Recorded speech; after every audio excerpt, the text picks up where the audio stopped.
une privation, une atteinte aux libertés publiques qui ne ressort pas de la compétence de l'employeur. La seule autorité compétente à restreindre les libertés publiques, ce sont les pouvoirs publics.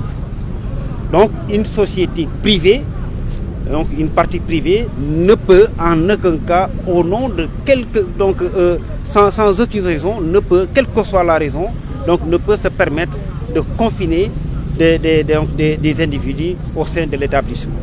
Le problème est parti de là. Les travailleurs ne pouvaient plus sortir, ils étaient confinés de manière illégalement, je veux dire, mais ce à quoi s'ajoute une privation de nourriture. Mais quand vous interdisez des personnes de sortir, des personnes donc, qui n'ont aucune possibilité de sortir même pour s'alimenter, et que vous n'êtes pas en mesure de leur assurer la ration, la nourriture, il va de soi que s'ils sentent un mouvement d'humeur s'ensuit, mais forcément ce mouvement-là, cette situation est imputable à celui qui est à l'origine de celui qui a pris l'initiative de restreindre les libertés. Et vous portez le combat de ces 22 travailleurs? Oui, pas moi seul. Je suis aux côtés de Maître Hassan Diomandjaï, fervent défenseur des droits de l'homme.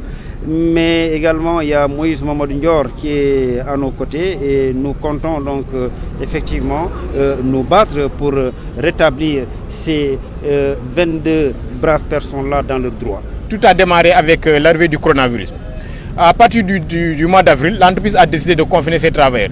Une décision unilatérale de restreindre les lois et libertés des travailleurs.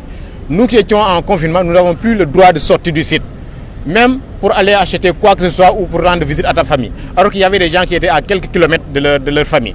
Et de cette interdiction s'y ajoute le fait de rester 2 jours sans donner à manger à ces travailleurs confinés dans l'usine et mis en quarantaine au sein de l'usine même. Et de cela s'ensuit un mouvement d'humeur après une fausse information qui circulait en disant les gens allez prendre votre nourriture au niveau du bar. Arrivé là-bas, à notre grande surprise, il n'y avait pas de repas. Et il y avait un début de rassemblement. Les gens sont sortis pour demander de meilleures conditions ou à déconfiner.